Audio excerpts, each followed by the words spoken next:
So hello friends, welcome back to your channel. आज की video में हम डिस्कस करने वाले हैं कार्यपत्रक 22 जो हमारी विषय विज्ञान कक्षा 10 जो हमारी तिथि रहने वाली है 27 अगस्त 2021। ठीक है, तो इसमें हम हमारा जो चैप्टर 2 है, ठीक है, जो हमारा चैप्टर पार्ट 2 है अम्ल क्षारक एवं लवण, ठीक है, वो हमारा चैप्टर कंटिन्यू रहेगा। ठीक है, तो इसमें हम पढ़ने वाले हैं पीएच स्केल, ठीक है, जिसको हिंदी में कहते हैं, मान लीजिए पीएच का आपको पहले मैं फुल फॉर्म बता दूं। पीएच का जो फुल फॉर्म होता है पावर ऑफ हाइड्रोजन, ठीक है, हाइड्रोजन की कितनी शक्ति है, ठीक है, मतलब हाइड्रोजन की कितनी पावर है, ठीक है, तो वो बताता है हमारा पीएच स्केल। ठीक है, किसी भी सॉल्यूशन में, विलियन में, किसी भी सॉल्यूशन में, ठीक है, वो मतलब अम्ल एवं क्षारक की मात्रा बताएगा या उसकी शक्ति बताएगा। ठीक है, तो चलिए देखते हैं। अम्ल व क्षारक की शक्ति H+ आयन और OH आयनों की संख्या पर निर्भर करती है। ठीक है, तो जैसा कि हम जानते हैं जो अम्ल है वो उसकी जो शक्ति किस पे निर्भर करती है, H+ आयन। वो क्या देता है, हाइड्रोनियम आयन देता है ना, H+ आयन देता है अम्ल। और एवं हमारा जो क्षारक वो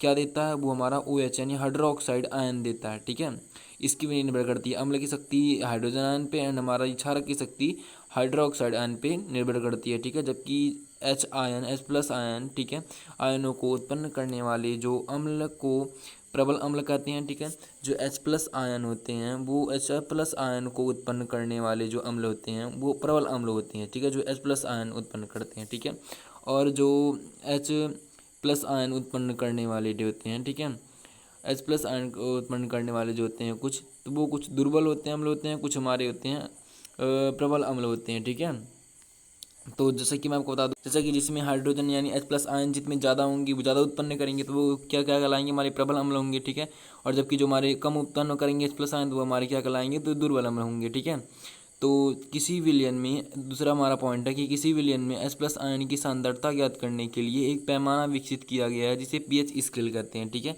तो जैसा कि किसी भी, मान लीजिए किसी भी विलयन, कोई भी सॉल्यूशन है, ठीक है, उसमें H+ आयन, ठीक है, हाइड्रोनियम आयन की सांद्रता, ठीक है, कंसंट्रेशन सांद्रता ज्ञात करने के लिए, ठीक है, एक पैमाना, ठीक है, एक स्केल, एक पैमाना विकसित किया गया जिसे हम पीएच स्केल कहते हैं। ठीक है, जो कि उसमें विलयन में मौजूद H+ आयन की सांद्रता बताता है। ठीक है, यानी कितना वह दुर्बल है या उसकी शक्ति कितनी ज़्यादा है, ठीक है, कितनी कम है या ज़्यादा, प्रबल है या दुर्बल। ठीक है, तो पीएच स्केल जो है ये H+ आयन की शक्ति या H+ आयन की क्षमता का सूचक है। ठीक है, मतलब वो क्या करता है, पीएच जो मान है, पीएच स्केल है, वो H+ आयन की शक्ति या H आयन की क्षमता का सूचक है। ठीक है, एक तरह का इंडिकेटर है। तो कुछ पदार्थ जो होते हैं ये अम्लीय व क्षारीय होते हैं। ठीक है, वो कुछ पदार्थ होते हैं कैसे होते हैं, अम्लीय होते हैं या क्षारीय होते हैं, किस प्रकार के हैं, तो इसे ज्ञात करने के लिए H+ आयन एक महत्वपूर्ण भूमिका निभाता है। ठीक है, यानी कि उसमें H+ आयन है, OH है माइनस आयन है, ठीक है, हाइड्रोक्साइड आयन है यानी या हाइड्रोनियम आयन है। ठीक है, तो ये जो है ये H+ आयन एक महत्वपूर्ण भूमिका निभाता है। ठीक है, उदासीन विलयन, ठीक है, PS7 होता है। ठीक है, उदासीन विलयन जो होता है, उदासीन, ठीक है, विलयन कौन सा होता है, जिसका जो पीएच मान क्या हो, 7 होता है। ठीक है, तो वो हमारा उदासीन विलयन कहलाता है। ठीक है, पीएच स्केल पर 7 से कम मान का एक अम्लीय विलयन को दर्शाता है। जो 7 से कम होंगे, ठीक है, जो तो हमारे क्या कहलाएंगे, 7 से कम वाले अम्लीय होंगे। ठीक है, जबकि पीएच का मान जो होता है 7 से 14 तक बढ़ता है। 7 से कितना होता है, 14 तक बढ़ता है। ठीक है, वह OH आयन की सांद्रता पर वृद्धि को दर्शाता है, अर्थात क्षारक की शक्ति को वृद्धि दर्शाता है। तो जैसा कि आप यहाँ फिगर में देख सकते हैं, ठीक है, तो फिगर में क्या है, तो फिगर में मान लीजिए एग्जाम्पल से हम इसको समझ लेते हैं। आपको एक सॉल्यूशन दिया हुआ है, ठीक है, किसी भी चीज़ का एक हमें सॉल्यूशन दिया गया है। ठीक है, तो किसी भी चीज़ का हमें एक सॉल्यूशन दिया गया है, तो उसमें मान लीजिए हमने एक ड्रॉप से उसको ये हमने यूनिवर्सल डो इंडिकेटर है, ठीक है, ये हमारा जो पीएच स्केल है, तो इस पे हमने जब गिराएंगे तो वो कलर के हिसाब से बदलता है। ठीक है, ऐसे ऐसे उसमें कलर दिए रहते हैं। ठीक है, तो मान लीजिए अगर रेड है तो वो क्या है, वो एसिडिक है। ठीक है, रेड आया, हल्का रेड, तो उसका जो सांद्रता रहेगा, उसका जो मान रहेगा पीएच, हाइड्रोजन इसमें कितने रहेंगे, 0 रहेंगे, मतलब हाइड्रोनियम आयन जो रहेंगे, ठीक है, 0, तो वो क्या रहेगा, वो हाई कंसनट्रेटर ट्रेटेड जो एसिड रहेगा। ठीक है, यानी प्रबल अम्ल होगा। ठीक है, तो ऐसे वो उससे मतलब जो होता है पीएच स्केल जो होता है उसको जब अम्ल व क्षारक की उपस्थिति में आता है तो अपना वो कलर बदलता है। ठीक है, वो उस कलर बदलता है। ठीक है, जिससे कि हम जानते हैं कि उसने मतलब उसकी सांद्रता कैसी है, वो प्रबल है या दुर्बल अम्ल है। ठीक है, तो जब वो 7 रहेगा, ठीक है, जब अम्ल जो हमारा अम्ल है या क्षार है, कोई भी सॉल्यूशन है, वो जब 7 रहेगा तो वो हमारा क्या कहलाएगा, ये न्यूट्रल या हमारा कहलाएगा उदासीन विलयन। ठीक है, अगर 7 से कम होगा, ठीक है, 7 से अगर वो कम होगा तो वो हमारा क्या कहलाएगा, वो हमारा अम्लीय विलयन कहलाएगा। और जब 7 से ज़्यादा होगा, ठीक है, तो वो हमारा क्या कहलाएगा, और 7 से जब ज़्यादा होगा तो वो हमारा कहलाएगा क्षारीय, ठीक है। तो वो क्षारकीय प्रवृत्ति का होगा, ठीक है। तो जैसा कि हमने जान लिया, अब हम देख लेते हैं इसमें दिया है कुछ अम्लों के दिया है, जैसे कि ज्वार रस होता है, ठीक है, वो उसका क्या होता है, वो ज़्यादा अम्लीय होता है नींबू के कंपेयर में, ठीक है। तो नींबू का रस होता है, वो उसका विलयन कितना होता है, 1.2 या 1.4 ऐसे कुछ होता है नींबू का, ठीक है, अप्रॉक्स। तो उसके बाद हमारा शुद्ध जल जो होता है उसका पीएच कितना होता है, 7 होता है वो, यानी कि वो क्या होता है, वो होता है उदासीन होता है, जो शुद्ध जल होता है, प्योर वाटर, ठीक है। जबकि जो हमारा मिल्क ऑफ मैग्नीशिया, ठीक है, वो कितना उसका पीएच होता है, 10 होता है उसका पीएच, ठीक है। ऐसा सोडियम हाइड्रोक्साइड कितना होता है, 14 होता है इसका, ठीक है। अब दैनिक जीवन में पीएच का कुछ महत्व देख लेते हैं, ठीक है। तो देखते हैं तो पौधे और जानवर जो होते हैं केवल पीएच परिवर्तनों की एक सीमित सीमा में ही जीवित रह सकते हैं, ठीक है। तो पौधे होते हैं या कोई भी जानवर होते हैं, ठीक है, वो क्या होते हैं, वो जो पीएच है ना, यानी पावर ऑफ हाइड्रोजन है ना, परिवर्तनों की एक सीमित सीमा पर जीवित रह सकते हैं, ठीक है। अम्लीय या क्षारीय, मान लीजिए अम्लीय और ज़्यादा हो गए, ठीक है, यानी उसमें हाइड्रोजन की मात्रा ज़्यादा हो गई तो क्या मतलब वो उसमें जीवित नहीं रह सकते, ठीक है। तो मतलब कुछ सीमित सीमा है तो उसी में वो जीवित रह सकते हैं, ठीक है। तो आमतौर पर जो जानवर हैं, ठीक है, जानवर हैं और इंसान हैं, इंसानों का शरीर कितने पीएच पे काम करता है, वो 7 से 7.5 के पीएच रेंज तक में ही काम करता है, ठीक है। यानी 7 से 7 यानी 7 से 7.5 तक ही ये काम करता है, मनुष्य का शरीर या किसी भी जानवर पौधे का शरीर, ठीक है। तो आप इसको नोट कर लीजिएगा, जो मनुष्य का शरीर या किसी भी जानवर या किसी पौधे का जो शरीर है वो 7 से 7.5 की पीएच रेंज तक काम करता है, ठीक है।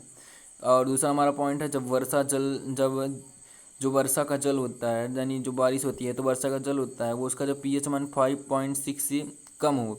5.6 मतलब क्या है, अम्लीय है ना। तो जब 5.6 से कम हो तो वो क्या होता है, वो अम्लीय वर्षा कहलाता है। यानी कि जब 5.6 से कम होगा तो कौन सा वर्षा कहलाएगा, अम्लीय वर्षा। जब वो है तो आप यहाँ एक चीज़ और नोट कर सकते हैं, 5.6 यानी कि जो वर्षा का पानी है, यानी जब अम्लीय वर्षा, ठीक है, उसका पीएच कितना है, 5.6, ये भी आप नोट कर सकते हैं, ठीक है। तो जब यह अम्लीय वर्षा नदियों या झीलों जैसे जल से स्रोतों में मिलती हैं, ठीक है, तो क्या होता है, तो पानी का जो पीएच होता है वो कम हो जाता है, जिससे कि क्या होता है, इससे जलीय जीवों में नुकसान होता है, ठीक है, मतलब मर जाती है ना वो। यानी क्योंकि हमने ऊपर देखा है, ठीक है, जो पौधे या जानवर का शरीर है वो क्या करता है, वो 7 से 7.5 के पीएच पे रेंज पे काम करता है। तो यह क्या हो रहा है, यहाँ 5.6 जब अम्लीय जो है ये क्या बहुत ज़्यादा अम्लीय हो गया, ये वर्षा जब होती है, अम्लीय वर्षा होती है, तो इससे जो समुद्र में पानी जब वो मिलता है तो क्या होता है, उसमें जो जलीय जीव रहते हैं जैसे मछलियाँ हो गई तो वो मर जाती हैं, मतलब उनको नुकसान होता है, ठीक है।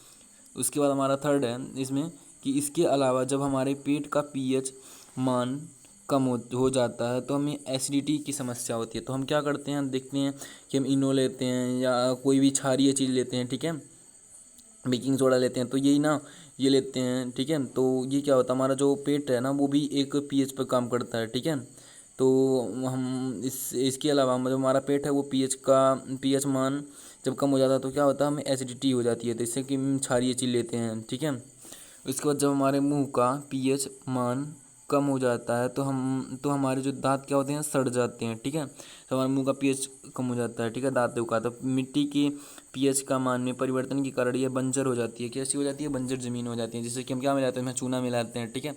अब मैं चलिए आसान से कुछ क्वेश्चन देंगे, इनको हम कर लेते हैं। चलिए हमारा पहला क्वेश्चन है कि आपके पास ए और बी दो विलियन देंगे, तो इसमें ए का जो विलियन है उसका पीएच है 6 और विलियन बी का जो विलियन है, तो इन दोनों में किस विलियन का जो है उसकी एच की आयन की सांद्रता अधिक हुई, तो विलियन जो ए है ना उसकी सांद्रता जो होगी ये अधिक होगी, ठीक है।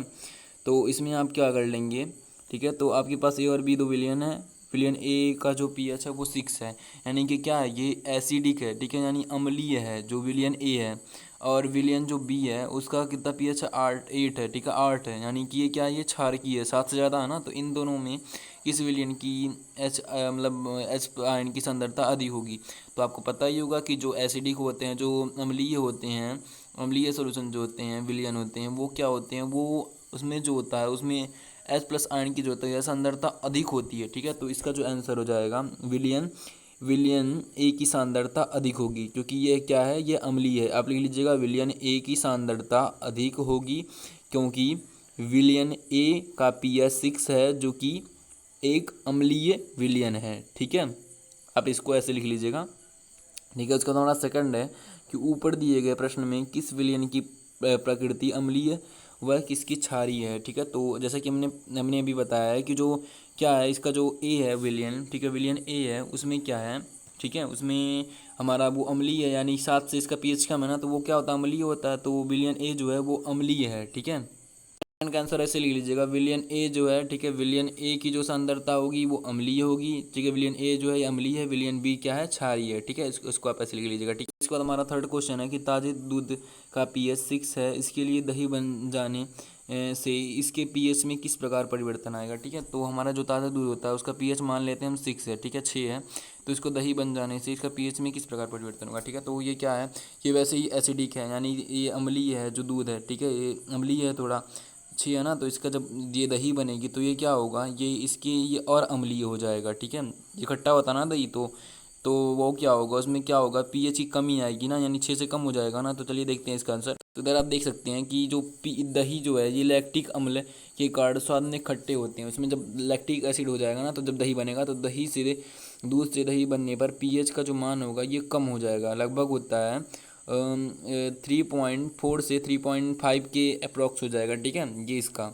ठीक है, उसके बाद अब देखते हैं हम फोर्थ क्वेश्चन। इसका हमारा फोर्थ क्वेश्चन, इसमें बोला गया है कि शुद्ध जल का जो pH है ये 7 है, तो इसकी प्रकृति क्या होगी। ठीक है, तो इसकी जो प्रकृति होगी ना, आपको मैं सिंपल भाषा में बता दूँ जी, इसको जो प्रकृति होगी ये हमारी होगी न्यूट्रल, यानी कि ये हमारा जो होगा ये उदासीन होगा। ठीक है, उदासीन प्रवृत्ति की होगी। ठीक है, तो आप लिख लीजिएगा उदासीन प्रवृत्ति की होगी। शुद्ध जल की जो pH होगी ये 7 से कम है, तो इसलिए यह उदासीन प्रवृत्ति की होगी, प्रकृति की होगी। ठीक है, so thank you watching this video.